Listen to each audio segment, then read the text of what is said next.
Hello，大家好啊！又係掃師傅時間啦。嗱，呢一系列嘅片咧，係針對翻一個咧整除性。好啦，咁如果咧大家覺得呢條片幫得到你哋嘅話咧，記得 CLSS、comment、like、subscribe 同埋 share 俾身邊每一位嘅朋友啦。先睇睇咧，有啲咩數咧係可以俾5整除先。咁大家睇到咧呢一個表啦。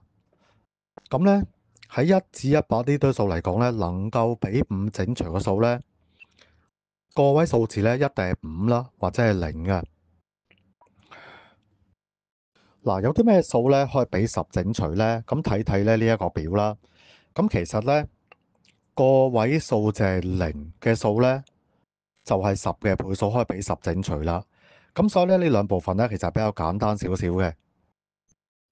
咁我哋睇睇咧個重點啦。嗱，綜合翻咧上邊嗰兩個表啦。凡係可以咧俾5整除嘅數咧，個位數字一定係5或者係0。凡係咧可以俾10整除嘅數咧，個位數字必定係0。嗱，換句話講，我哋可以咧推論多一樣嘢啦。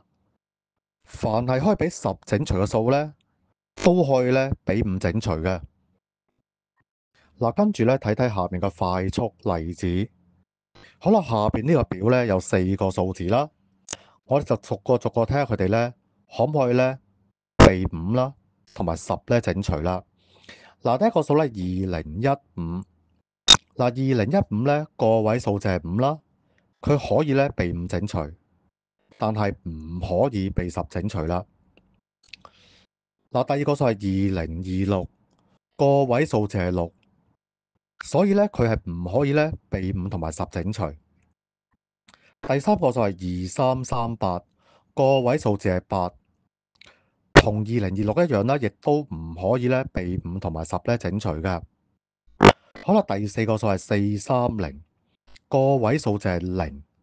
呢個數咧既可以咧被5整除啦，亦都可以咧被10整除啦。多謝大家咧收睇咧我哋嘅片啦，記得 like、subscribe 同埋 share 俾身邊嘅朋友啦。祝大家啦學業進步，下條片再見，拜拜。